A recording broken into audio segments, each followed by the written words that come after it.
नमस्कार, 9 की 9 खबर देख रहे हैं आप और मैं आपके साथ रंजना रावत। और बुलेटिन की शुरुआत करेंगे इस वक्त की बड़ी खबर से और मोतिहारी से आपको बड़ी खबर बता दें। डीएम के काफिले से जुड़ा ये मामला है और इस मामले में पूर्व विधायक शिवजी राय पर एफआईआर दर्ज। शिवजी राय के बेटे पर भी एफआईआर दर्ज।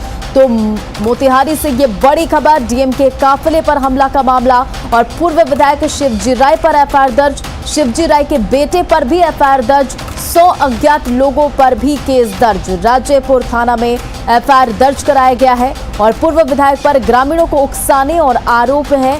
और मंगलवार को नौनीमल गांव में हुआ था हमला। और इस पर अधिक अपडेट के साथ हमारे सहयोगी मुकेश इस वक्त फोन लाइन पर है। मुकेश, अब मामला दर्ज कर लिया गया, क्या कुछ इस पर अधिक जानकारी है? जी, मैं बता दूं कि घटना कल शाम की है और उसके बाद से देर रात से एफआईआर दर्ज किया गया है। मजिस्ट्रेट के बयान पर रायपुर थाना में एफआईआर दर्ज हुआ है।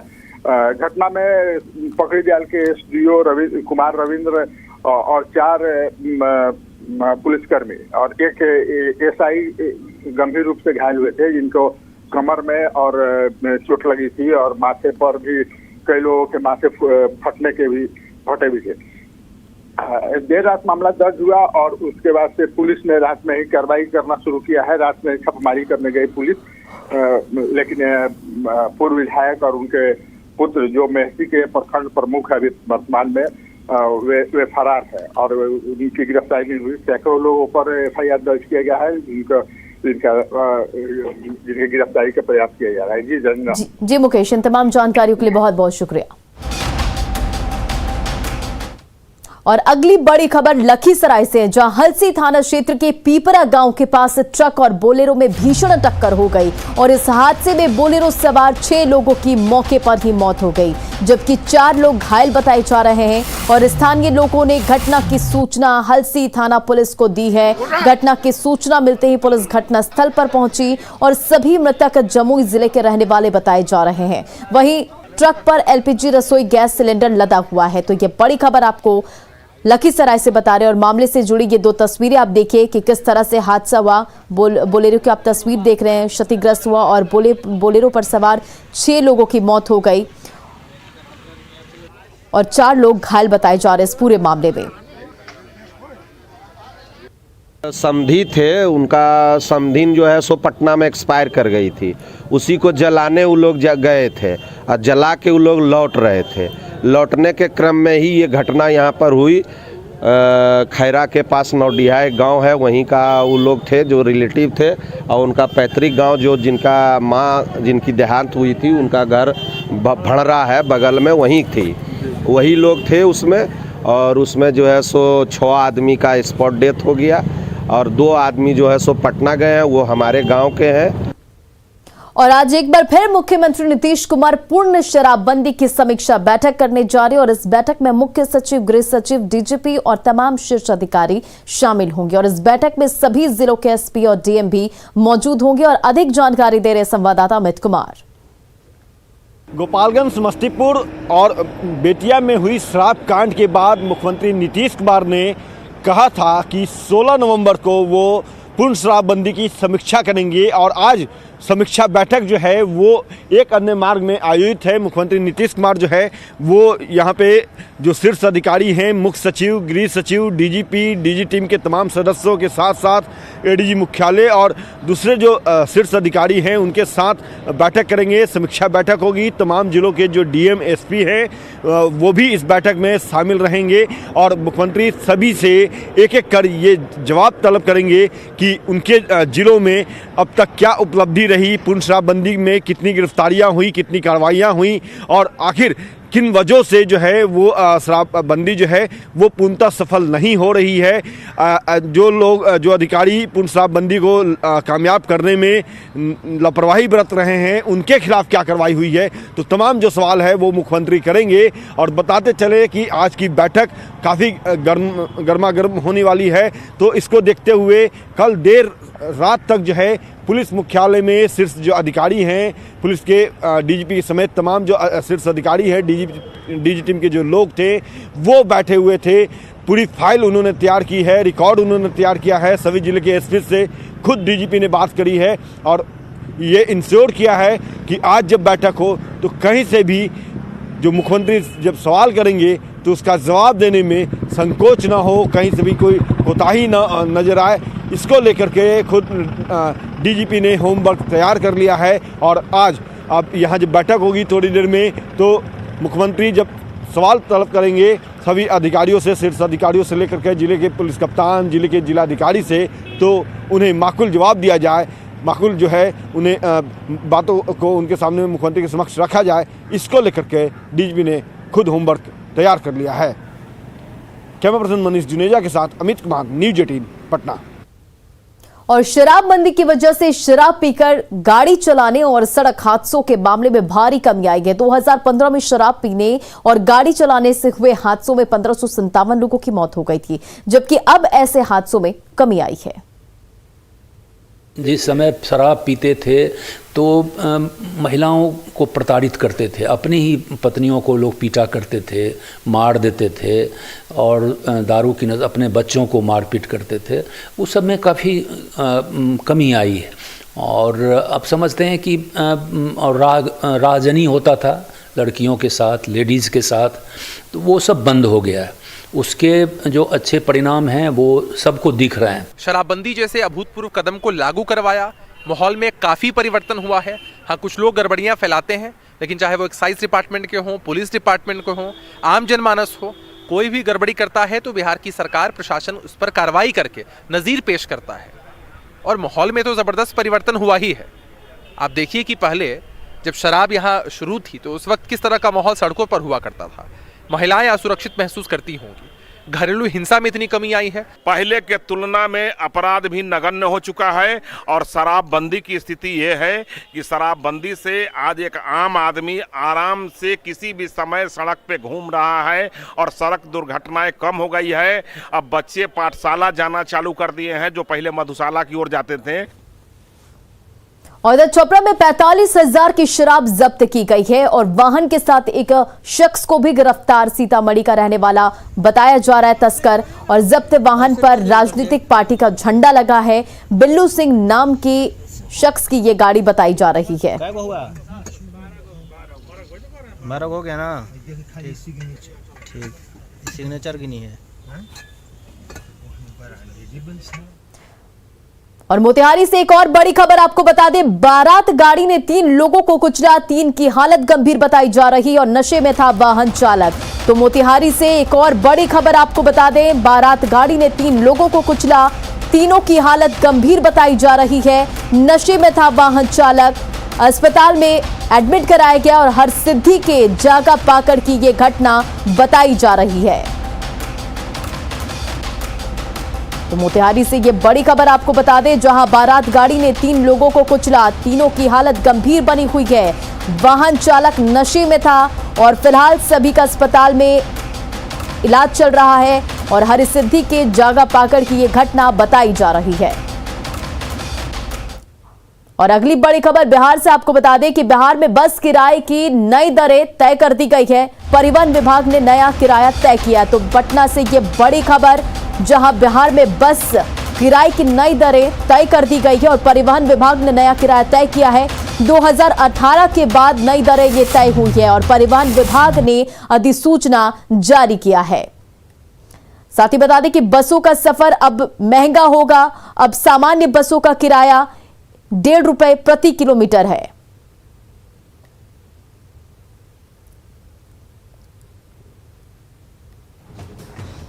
तो पटना से ये बड़ी खबर आपको बता रहे हैं, जहां बिहार में बस किराए की नई दरें लागू कर दी गई है और परिवहन विभाग ने नया किराया तय किया है और 2018 के बाद ये दरें तय हुई हैं। और चलिए आपको बताते हैं कि पहले और अब बस किराए में क्या अंतर है। पहले सामान्य बसों का किराया 90 पैसे प्रति किलोमीटर था और अब सामान्य बसों का किराया 1.5 रुपए प्रति किलोमीटर है। और पहले एसी बसों का किराया 2 रुपए प्रति किलोमीटर था और अब एसी बसों का किराया 2.5 रुपए प्रति किलोमीटर है। तो देखिए, बिहार में बस किराए की नई दरें तय कर दी गई है और बस में अब पहले से महंगा सफर होगा और हम आपको बता रहे हैं कि अब क्या क्या बदलाव हुआ है। और बात करें डीलक्स बसों की, तो पहले डीलक्स बसों का किराया ₹1.36 प्रति किलोमीटर था और अब डीलक्स बसों का जो किराया है ₹1.70 प्रति किलोमीटर है। वहीं नगर बस सेवा की बात करें तो नगर बस सेवा का किराया 4 किलोमीटर तक 1.60 रुपए प्रति किलोमीटर और नगर बस सेवा का अब का किराया 4 किलोमीटर से ज्यादा पर हर 2 किलोमीटर के लिए ₹1.5 है। साथ ही अब वोल्वो मर्सिडीज का किराया ₹2.5 प्रति किलोमीटर कर दिया गया है।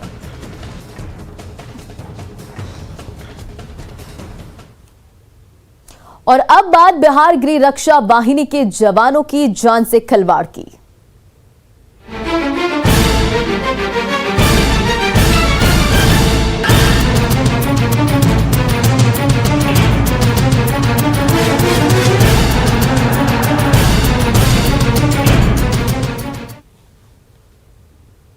बिहार गृह रक्षा वाहिनी में तैनात जवान अगर बीमार पड़ जाए तो उनकी फौरी तौर पर इलाज करने के लिए आज से लगभग 41 साल पहले बेटक में बने एक अस्पताल में किया जाता है।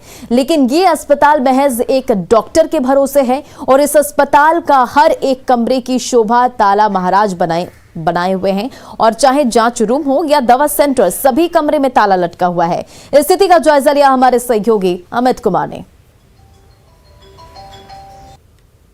बिहार गृह रक्षा वाहिनी के जवानों के स्वास्थ्य के साथ खिलवाड़ हो रहा है। यह बात हम इसलिए कर रहे हैं क्योंकि जिस जगह में मौजूद हूँ ये एकमात्र बिहार का अस्पताल है और ये बिहार गृह रक्षा वाहिनी का ये अस्पताल है। आप देख सकते हैं कि इसका उद्घाटन जो है वो डॉक्टर जगन्नाथ मिश्रा मुख्यमंत्री जो थे उनके कर कमलों के द्वारा किया गया था। 6/10/1980 को यहाँ पे इस अस्पताल का निर्माण हुआ और उस दिन उद्घाटन हुआ और उसके बाद से यह अस्पताल जो है वो संचालित है। आज तकरीबन कहें तो 41 वर्ष बीत चुके हैं, लेकिन आज तक इस अस्पताल में जो है मेडिकल स्टाफ मुहैया नहीं कराए गए हैं। हालांकि काम जो है वो बिहार गृह रक्षा वाहिनी के जो जवान हैं वही कर रहे हैं। तो हम बात भी करते हैं। ये बताइए क्या नाम है आपका? सीता कुमारी। सीता जी, आप मेडिकल स्टाफ हैं या बिहार गृह रक्षा वाहिनी के? बिहार गृह रक्षा वाहिनी के मेडिकल स्टाफ नहीं है। तो आप यहाँ पे दवा वितरण के लिए कैसे बैठी हैं? तो डॉक्टर साहब के आदेशानुसार हम लोग काम करते हैं सब मिलजुल के। अभी सुबह से कितने यहाँ पे लोग आए हैं दवा लेने के लिए? अभी तो यहाँ पे 5-6 आ गए हैं। 5-6 आ गए। जी सर। आपको कैसे मतलब दवा वितरण कैसे करती है? जब आपने मेडिकल साइंस की पढ़ाई नहीं की है, ANM की पढ़ाई नहीं की है, तो फिर कैसे आप प्रिस्क्राइब कैसे करती है, कैसे दवा देती है? ट्रेनिंग तो नहीं किए हैं सर, लेकिन डॉक्टर साहब के उतना मेडिसिन के बारे में थोड़ा बहुत तो जानकारी है। तो डॉक्टर साहब के आदेशानुसार हम लोग जो बताते हैं वैसा दवाई वितरण करते हैं। जो बताते हैं वैसा दवा ये दे देते हैं। दूसरी तस्वीर भी हम आपको दिखाना चाहेंगे कि ये देखिए, ये जांच कक्ष है और यहाँ पे जो है वो लॉक है, जांच कक्ष बंद है। इसके अलावा हम दिखाना चाहेंगे दूसरी तस्वीर भी। तो आप देखिए यहाँ पे ये कार्यालय है, कार्यालय भी बंद है, कार्यालय में भी ताला लटका हुआ है। और इसके अलावा हम दिखाना चाहेंगे ये एक्सरे कक्ष है और यहाँ पे भी ये ताला लटका हुआ है। और सीधे तौर पे तस्वीरों से समझ सकते हैं कि ये अस्पताल जो है वो व्यवस्था के नाम पर जरूर बिहार गृह रक्षा वाहिनी को दे दिया गया इलाज के लिए। ये देखिए, ये दवा भंडार है और इस 2 कमरे हैं यहाँ पे, दोनों में ताला लटका हुआ है। रिसेप्शन कक्ष है, यहाँ भी ताला लटका हुआ है। सर्जिकल इंस्ट्रूमेंटल एवं स्टेरिलाइजेशन कक्ष है, यहाँ पे भी ताला लटका हुआ है। तो ताला महाराज जो हैं वो इस अस्पताल की शोभा बने हुए हैं। ये देखिए शल्य कक्ष है और यहाँ की व्यवस्था जो है वो भी हम दिखाना चाहते हैं। यहाँ थोड़ी हम दरवाजे को खोलते हैं तो देखिए ये जो है बंद है। यहाँ पे भी इसको हम खोल के देखते हैं कि शल्य कक्ष की क्या तस्वीर है, वो भी हम दिखा रहे हैं आपको कि देखिए ये शल्य कक्ष है। यहाँ पे OT जिसको कहते हैं, ऑपरेशन होता है किसी तरह की। तो यहाँ देख सकते हैं कि क्या व्यवस्था है, किस तरह से साफ सफाई जरूर नजर आ रही है, लेकिन तस्वीरों से आप समझ सकते हैं कि हकीकत क्या है। जो सुरक्षाकर्मी जो आपकी और हमारी सुरक्षा करते हैं, जिनके कंधों पे लॉ एंड ऑर्डर का जिम्मा होता है, उनके जान के साथ कैसे स्वास्थ्य के साथ खिलवाड़ कर रही है ये सरकार। अमित कुमार, न्यूज़ 18 बिहटा। और इस होमगार्ड अस्पताल की बद इंतजामी यही खत्म नहीं होती। अब जरा एक और तस्वीर हम आपको दिखाएंगे और इस तस्वीर को आप देखिए। और इस अस्पताल में होमगार्ड के 2 जवान अपना इलाज करवा रहे। तो ये तस्वीर देखिए, दोनों को सलाइन चढ़ाया जा रहा है और इस काम को वैसे तो एएनएम या कोई मेडिकल स्टाफ करता है, लेकिन इस काम को होमगार्ड में तैनात जवान रंजू और सीमा कर रही हैं और इसका जायजा लिया हमारे सहयोगी अमित कुमार ने। इस वक्त मैं मौजूद हूँ होमगार्ड का एकमात्र बिहार में जो अस्पताल है। यहाँ देख सकते हैं ये सामान्य वार्ड है और यहाँ पे जो इलाज है वो डॉक्टर नहीं, नर्सेज नहीं, बल्कि जो होमगार्ड में तैनात जो जवान हैं, जो महिला बटालियन हैं, उनके द्वारा किया जा रहा है। ये इलाज कर रही हैं। तो देख सकते हैं कि इन्हें डिहाइड्रेशन हुआ है। इनका नाम क्या नाम बताया आपने? आदर्श गिरी सर। आदर्श गिरी हैं। ये कह रहे हैं कि इन्हें डिहाइड्रेशन है और इस कारण से सलाइन चढ़वाने के लिए यहाँ पे आए हैं। डॉक्टर ने इनका इलाज नहीं किया है, ना ही डॉक्टर से प्रिस्क्राइब कराया गया है और ये लोग जो हैं खुद ही एक दूसरे का कह सकते हैं कि जीवन बचाने की जद्दोजहद में जुटे हैं। क्या एएनएम की पढ़ाई की है, कहीं से एमबीबीएस से रिलेटेड कोर्सेज किया है, क्या कुछ किया? नहीं, हम करते थे पहले स्वास्थ्य केंद्र में आशा वर्कर थे, फिर इसके बाद ट्रेनिंग भी किए नर्स का और 6 महीने का प्रैक्टिकल भी किए और सर्जन, डॉक्टर, गायनेकोलॉजिस्ट, इस सब के यहाँ। एएनएम का सर्टिफिकेट आपके पास नहीं है? वो है। हाँ, एएनएम का ही तर्ज पे हम लोग को बीपीएल परिवार के तहत दिया गया है, तो वो है मेरे पास सर्टिफिकेट। वो है इनके पास। दूसरी स्टाफ भी हैं जो यहाँ पे इलाज कर रही थी, इनसे भी हम जानते समझते हैं। क्या नाम हुआ आपका? सीमा कुमारी। सीमा जी, ये बताइए, अभी आप सलाइन चेक कर रही थी, चढ़ा रही थी, क्या आपने एएनएम की पढ़ाई की है? जी नहीं, एएनएम की पढ़ाई नहीं की है। कहीं कोई मेडिकल से रिलेटेड कोर्सेज किया? नहीं, हम लोग यहीं पे आके सब कुछ सीखना, यहीं सीख रहे हैं। आए तो यहीं पे हम लोग सब कुछ सीखे और यहाँ से शुरू यहीं ड्यूटी। किसने सिखाया? कोई डॉक्टर ने सिखाया? किसने? हम लोग यहाँ पे है चिकित्सा पदाधिकारी, उन्होंने बताया? जी सर। तो चलिए, ये बता रही हैं कि चिकित्सा पदाधिकारी ने इन्हें बताया कि कैसे सलाइन चढ़ाना है और क्या चिकित्सा से जो है इलाज किया जा सकता है। लेकिन जो कोर्सेज होने चाहिए थे, करने चाहिए थे, एएनएम की पढ़ाई इन्होंने नहीं की है। पुलिस, जो कानून व्यवस्था जिनके संधारण का जिम्मा कंधों पे है, उनकी स्वास्थ्य को लेकर के सरकार कितनी उदासीन है। अमित कुमार, न्यूज़ 18 बिहटा। हमारी टीम जब आगे बढ़ी तो नजर पड़ी इसी अस्पताल परिसर में पड़ी एम्बुलेंस पर, जो परिसर में शोभा की वस्तु बनी है और इस एम्बुलेंस पर भी किसी स्टाफ को नियुक्त नहीं किया गया है। गृह रक्षा में तैनात जवानों ही इस एम्बुलेंस को चलाते हैं और स्थिति का जायजा लिया संवाददाता अमित कुमार ने। अस्पताल में संसाधन की अगर बात करें तो मूलचूल संसाधन जो है वो यहाँ पे मौजूद है, उपलब्ध करा रखा है विभाग ने। आपको दिखाना चाहेंगे कि ये देखिए, ये एम्बुलेंस जो है वो दिया गया है इस अस्पताल को और ये एम्बुलेंस इस अस्पताल की शोभा बनी हुई है। क्यों ये बात हम कर रहे हैं, तो इसके लिए हम यहाँ के स्टाफ से भी बात करेंगे, यहाँ के जो जवान हैं, बिहार गृह रक्षा वाहिनी के जो जवान हैं उनसे भी बात करेंगे। फौरी तौर पर मैं बताता हूँ कि यह शोभा इसलिए बनी हुई है क्योंकि इस एम्बुलेंस पे जो है वो चालक अब तक बहाल नहीं हुआ है, मेडिकल स्टाफ अब तक बहाल नहीं हुआ है। तो यहाँ पे देख सकते हैं कि जो लोग हैं इनसे भी बात करते हैं। ये बताइए, क्या नाम हुआ आपका? सर संजीव कुमार। संजीव जी, ये बताइए, एम्बुलेंस जो है इसको चलाता कौन है? सर बिहार गृह रक्षा वाहिनी के जवान हैं, बटालियन से, वही चलाते हैं। क्यों एम्बुलेंस पे ड्राइवर और एम्बुलेंस असिस्टेंट बहाल नहीं है? सर नहीं है, वो ड्राइवर के रूप में ही उनका प्रतिनियुक्ति किया गया है और वो अभी चला रहे हैं। मतलब मेडिकल स्टाफ नहीं है इस एम्बुलेंस में? जी नहीं सर, नहीं सर। चलिए, तो ये बता रहे हैं कि मेडिकल स्टाफ नहीं है और जो जवान हैं उन्हीं के भरोसे ये पूरा व्यवस्था जो है, स्वास्थ्य व्यवस्था चल रहा है। समझ सकते हैं कि अगर ये जवान अपनी ड्यूटी करने लगेंगे तो इस अस्पताल में जो ताला महाराज है वो सिर्फ नजर आएंगे, कर्मी नजर नहीं आएंगे। अमित कुमार, न्यूज़ 18 बिहटा। और अब आप इस अस्पताल के प्रभारी चिकित्सा प्रभारी से भी मिल लीजिए। इनका नाम जो है वो है मुरली मनोहर शर्मा और ये बड़े ही फक्र के साथ कहते हैं कि इस अस्पताल में एक भी मेडिकल स्टाफ तैनात नहीं है। 20 बेड के उस अस्पताल को ये गृह रक्षा वाहिनी के जवानों के बदौलत चला रहे हैं। और डॉक्टर मुरली मनोहर से बात की हमारे संवाददाता अमित कुमार ने। अस्पताल की तस्वीर हमने आपको दिखाई। अस्पताल की ऐसी स्थिति क्यों है, हम बात करते हैं यहाँ पे। ये पदाधिकारी हैं, चिकित्सा पदाधिकारी डॉक्टर मुरली मनोहर शर्मा जी, बात करते हैं इनसे। डॉक्टर साहब, ये बताइएगा कि आप यहाँ पे चिकित्सा पदाधिकारी हैं, आपके यहाँ मेडिकल स्टाफ कितने हैं, कैसे ये व्यवस्था चल रही है? मेडिकल स्टाफ एक भी नहीं है, मेरे सिवा एक भी मेडिकल स्टाफ नहीं है।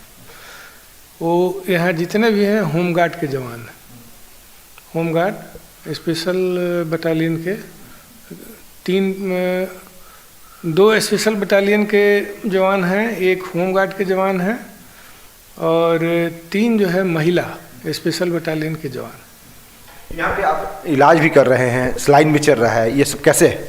क्या इलाज हो रहा है यहाँ पे मरीजों का, जो जवान बीमार है उनका इलाज हो रहा है, सलाइन चल रहा है, हमने तस्वीर देखी। ये जितने आप देख रहे हैं जवान, सबों को हमने ट्रेंड किया है और सभी लोग सलाइन चलाना, इंजर्ड का ये ड्रेसिंग हुआ या उसको स्टिच करना, ये सब ये तो वैकल्पिक व्यवस्था कही जाएगी ना? वैकल्पिक है ये, नहीं, ये इसमें सही व्यवस्था होना चाहिए। तस्वीर कैसे बदलेगी या नहीं बदलेगी, क्या लगता है? तस्वीर अब इसमें हमारे समझ से तो जैसे इसमें मुख्यमंत्री जी का आदेश है कि इसको आप हेल्थ विभाग को दे दीजिए, तो हेल्थ विभाग को दे दी तो हुआ नहीं मुख्यमंत्री के आदेश का। हाँ, नहीं तो ये दे देना चाहिए और ये चले। अमित कुमार, न्यूज़ 18 बेटा। और 9 की 9 खबर इस बुलेटिन में फिलहाल इतना ही। बने रहा आप न्यूज़ 18 बिहार झारखंड के साथ।